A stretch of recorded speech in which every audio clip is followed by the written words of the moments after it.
So in the opener, we were solving equations, but instead of using a variable for a value, we were just putting a box in there, right? Well, what we're going to do now is we're going to start using variables. What is a variable? This is like a letter, It is a letter. a sample, any type of sample. I guess. So a variable is a letter, but what else is it? Like, what does it tell us? A variable is a letter that represents a number. It's called a variable because it can vary or it can change. We don't know what the value is. In an equation, a lot of times there's only one value that actually works, though. And so when we're solving an equation, our goal is to figure out what the value for that variable is.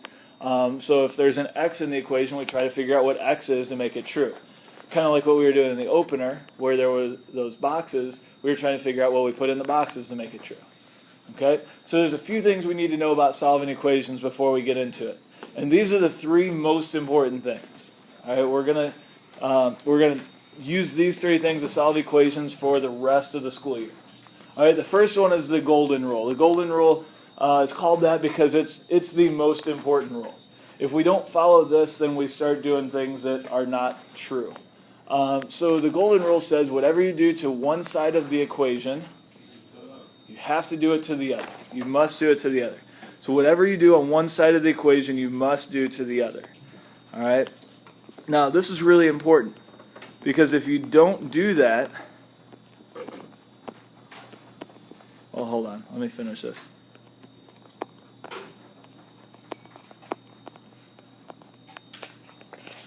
Whatever you do to one side of the equation, you must do to the other. All right, so let's think about this in terms of money. I like to think about things in terms of money.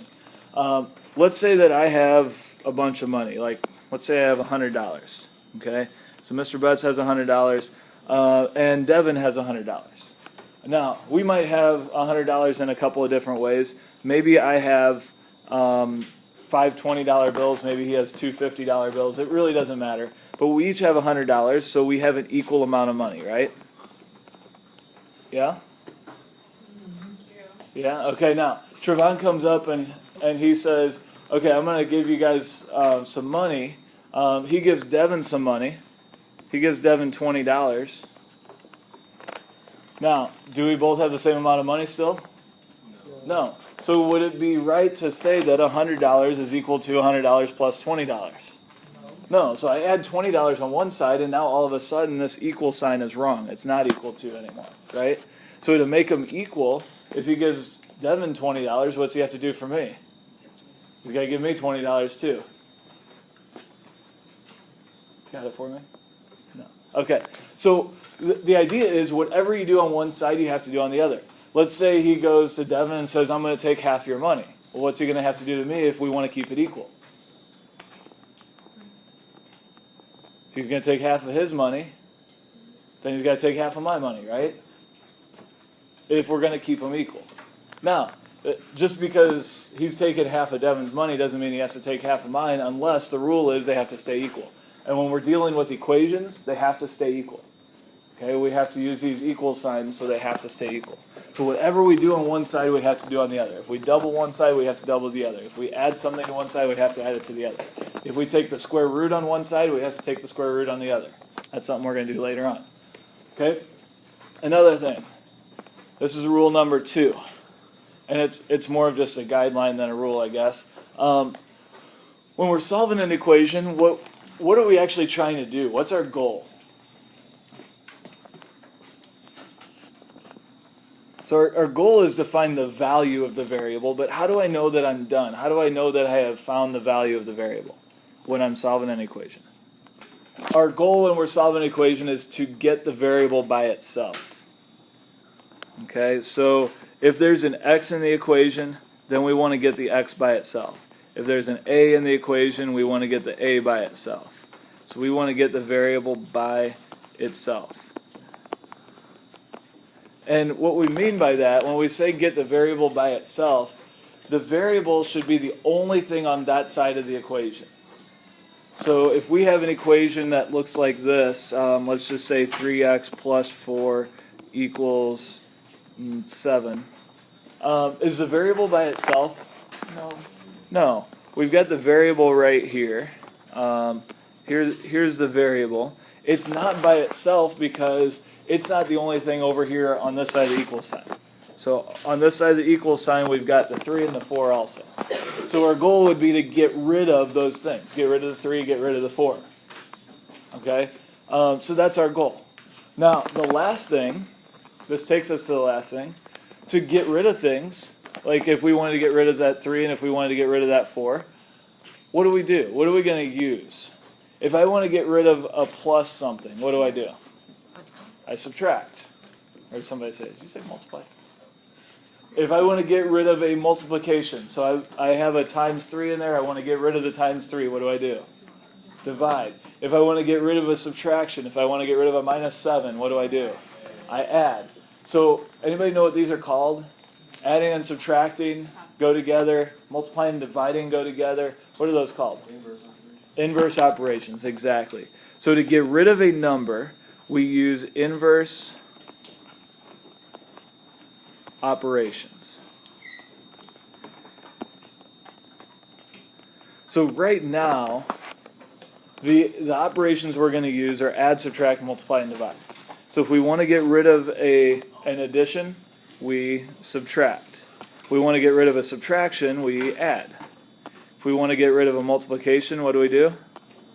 Divide. And if we want to get rid of division, what do? We multiply. Okay, so these are the 4 operations that we're using right now. We're also going to have an inverse for exponents later on, and we might use a couple other inverses, but exponents and square roots, squares and square roots are going to be inverses of each other also. And that's one that's going to come back to us next triad. All right. Before we start any of these examples, I want to be clear about a few things. First of all, these equations are equations that you can probably solve in your head. This equation is really similar to the equations that we saw in the opener. The only difference is instead of the A being here, we had a box there, right? So we just had to fill in the box. Now we have a variable there, and we want to figure out what the value of the variable is. It's not okay when you're solving an equation, even if it's this simple, to just write down the answer. Okay, especially if you just do this. Okay, the answer is going to be 8, right? Well, you can't just do that. All right. Another thing, there are a few things that we're going to expect you to do when you're solving equations every time. It doesn't matter how simple or how complicated the equation is. All right, so make sure you have this equation written down. The first thing you're always going to do to solve an equation is to circle the variable. Remember, you want to get the variable by itself, so we're going to start by circling it. This circle here is a reminder that that's what I want to get by itself. The other thing I'm going to do, anytime I'm solving an equation, is I'm going to draw a line through the equal sign. Now this line is a reminder of the golden rule. The golden rule is a rule that says whatever I do on one side of the equal sign, I have to do on the other. All right? So what this line reminds me is, if I do something on one side of the line, since that line's going through the equal sign, I have to do it on the other side of the line. All right? So I've got the circle to remind myself to get the A by itself. I've got the line through the equal sign to remind myself of the golden rule. Now I want to get the A by itself. What do I have to get rid of? I have to get rid of that 5, right? So I have a minus 5 there. I want to use inverse operations. What's the inverse of minus 5? Plus 5. So I am going to add 5. Okay, now that's going to take care of the job here. It's going to get rid of the minus 5. But now my equation's not true anymore. So what do I have to do? I have to add 5 to the other side also. Whatever I do on one side, I have to do on the other. So I'm going to add 5 to both sides, not just on one side. Be sure you're showing that you're doing it on both sides. You can draw a line there to show that they're canceling each other out. And now let's work through this. What's going to happen with the minus 5 and the plus 5? Why did we add 5 here? They cancel each other out, right? So I'm just going to cross those off. Those are gone.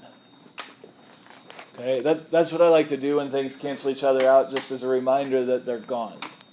All right, which means that what's left on the left side? On the left side. A. A.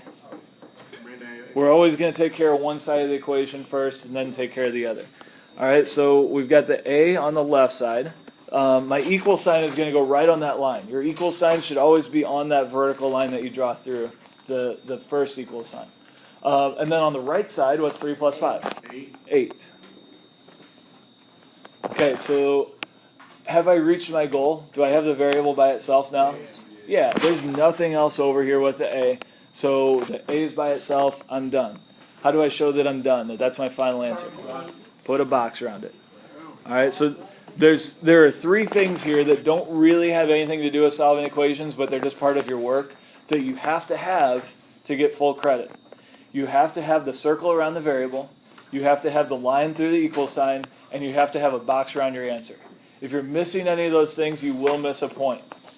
Whether it's a quiz, whether it's a test, whether it's homework, you need to make sure that you're doing all of those things. Okay?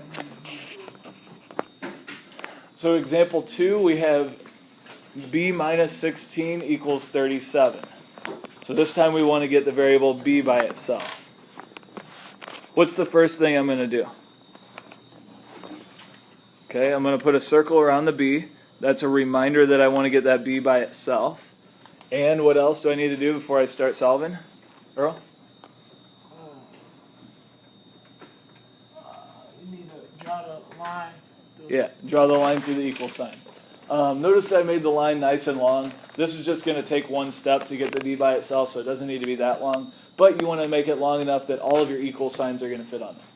Okay, so now that I've done that, I want to get the b by itself. So what do I have to get rid of? I've got to get rid of that 16. It's a minus 16. So what's the inverse of minus 16? Plus 16. So I'm going to add 16 here. That's going to get rid of the minus 16. But I can't just do it on the left side. I also have to do it on the right side. So I'm going to add 16 over here. On the left side, these 16s are going to cancel each other out, right? The minus 16 and the plus 16, they cancel each other out. That's why we did that. So what's left on the left side? On the left side, b. Okay, and then over on the right side, we're going to add these together. It helps that I have them stacked here. I'll go ahead and add them. What's 6 plus 7? 13. So 3, carry the 1. 1 plus 3 plus 1? 5. So we get b equals 53. All right, so example 3. We have c minus 223 equals 961.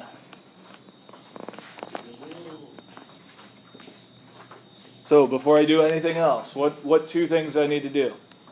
Circle the variable and put the line.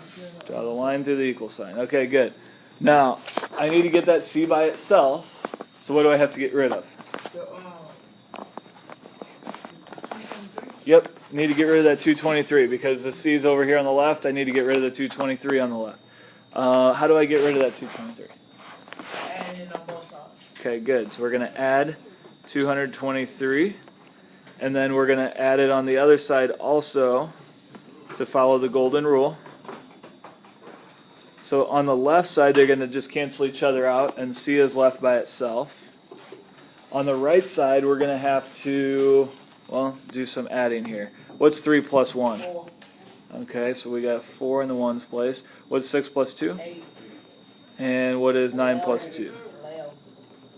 So we get c equals 1,184. You guys agree with that? Yes. With a number like this, you don't have to have it, but general rule, what do you put between the thousands place and the hundreds place? A comma. If it's just thousands, it's not a big deal. Once you get up to about the 10,000s, it's kind of hard to read the number, kind of hard to see how many digits there are without the commas, so I would recommend putting it in there. You're not going to get anything counted wrong if you don't, though. Okay, next one. We have d plus 5 equals 11.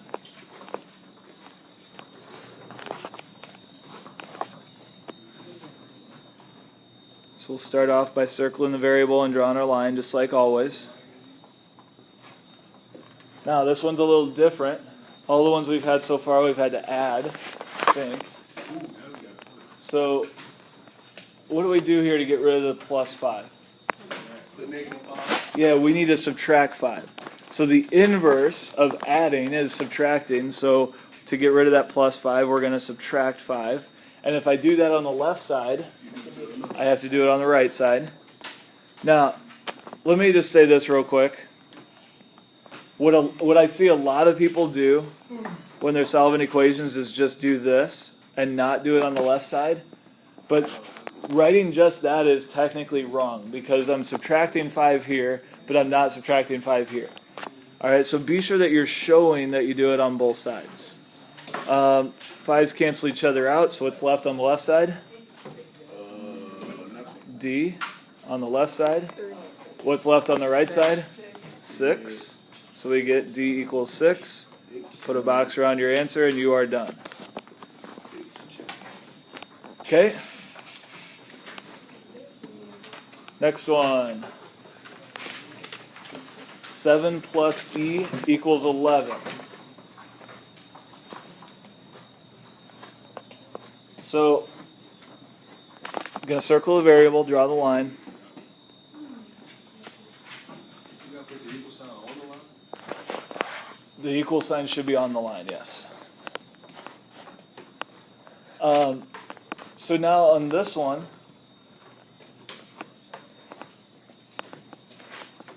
it's written in a different order. The other ones have been the variable plus or minus something. This time it's 7 plus E, 7 plus the variable. Does that really change anything? No. How do I get rid of that 7? Okay, the key here is that 7 is what? Is a 7 positive or negative? Positive. So to get rid of a positive 7, we have to subtract it. Exactly. So we're going to subtract 7. And we subtract 7 on the other side then. Okay. So the positive 7 minus 7, that's going to be 0. They cancel each other out, so we can just leave those off.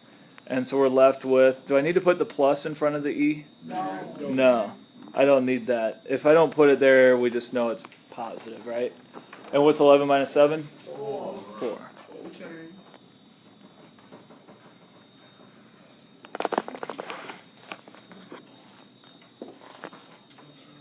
Okay, any questions there?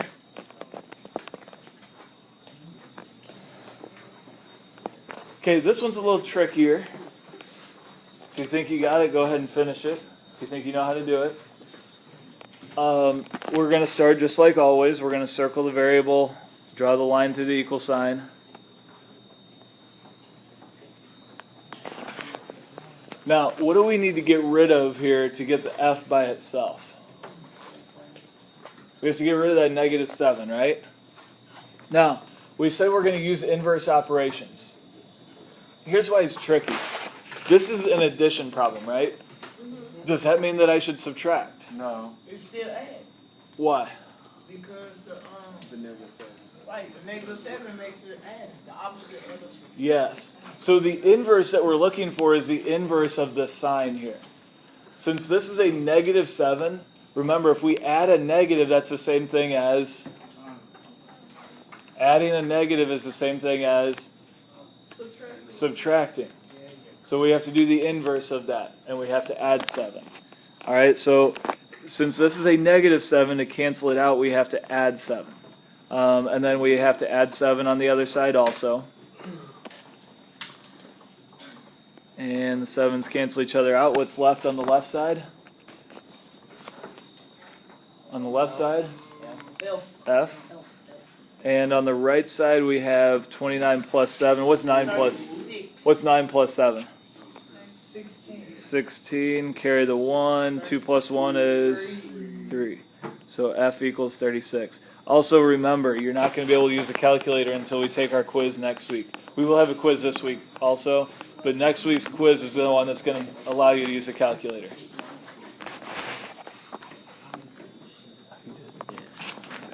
All right, next one. This one's a little different because the variable is on the right side of the equation. It actually doesn't change anything except don't move the variable. What a lot of people want to do is take that G from the right side and just move it to the left side without changing anything else. Okay? If the variable starts on the right side, guess where it's going to finish? On the right side. On the right side. All right, so let's circle the variable. That's the G. Draw the line through the equal sign. Now, I don't need to get rid of this 5. I don't always just get rid of the stuff that's on the left side. I have to get rid of the stuff that's with the variable. So what do I have to get rid of? The 2. I need to get rid of that minus 2. So what's the opposite of minus 2? Plus 2. Plus 2. So I add 2 to both sides. The 2's are going to cancel each other out. What do we get on the left side? 7. What do we get on the right side? G. So in all of our first 6 examples, we had our answer as the variable equals something. Well, in this one, since the variable started on the right, we're going to have something equals the variable. Does that change what it means? No. This means the same thing as G equals 7. Okay, so this means the same thing as this. But if you write this when the variable starts on the right side, we're going to count it wrong, because you should not be moving things across the equal sign. All right? Any questions about that? No. Okay. Why you just have the G on the right side? I mean, the left side. So in this example, I've circled the variable, I drew the line through the equal sign. Now what? What do I have to get rid of? That negative 2. How do I get rid of a negative 2? Add 2, okay. So we're going to add 2 to both sides. What's negative 7 plus 2? Here's where what we did last week comes into play. You need to be able to add and subtract integers, whether they're positive or negative. So we have negative 7 plus 2. Before we get an answer, here's another way to think about it. One number is negative, one number is positive. If you remember the rules from last week, if one's negative, one's positive, that means we subtract and use the sign of the bigger number. Another way to think about it is using chips. You guys remember the adding and subtracting chips? Have you ever used those? No. You probably have, even if you don't remember it. So the red chips are negative, yellow chips are positive. So if I have a negative 7, that's going to be 7 red chips.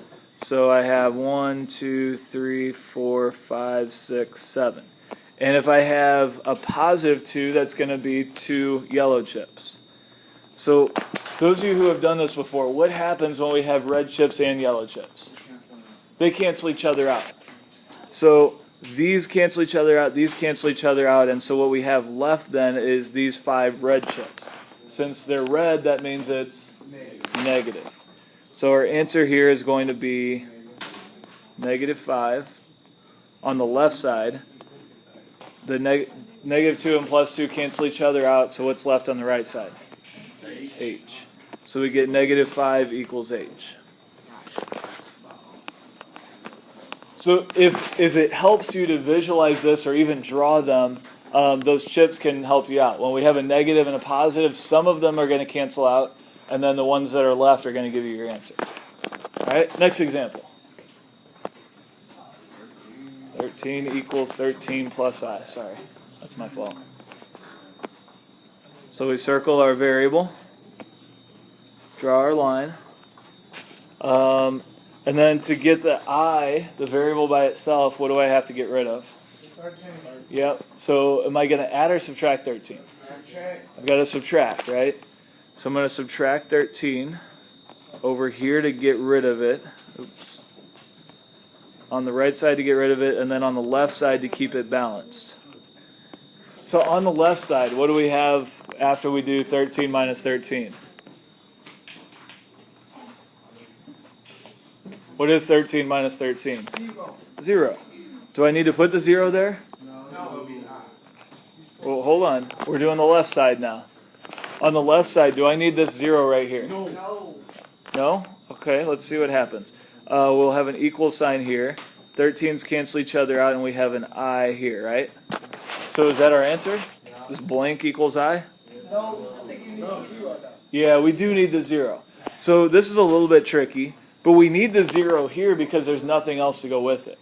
We don't need it over here because we've got that I there. I plus 0 is the same thing as just I. Alright, so we have 0 equals I. And that's your answer. Okay, last one.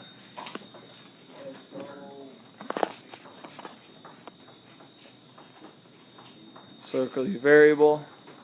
Draw your line. What do we need to get rid of here? 19, How do we get rid of it? add it. Add 19. That can be a little bit tricky because You got it's a plus sign, but it's plus a negative, which is why we have to add to cancel it. The right side's easy. I'm going to do that. Once you get your answer, raise your hand, let me know, and I'll give you your homework.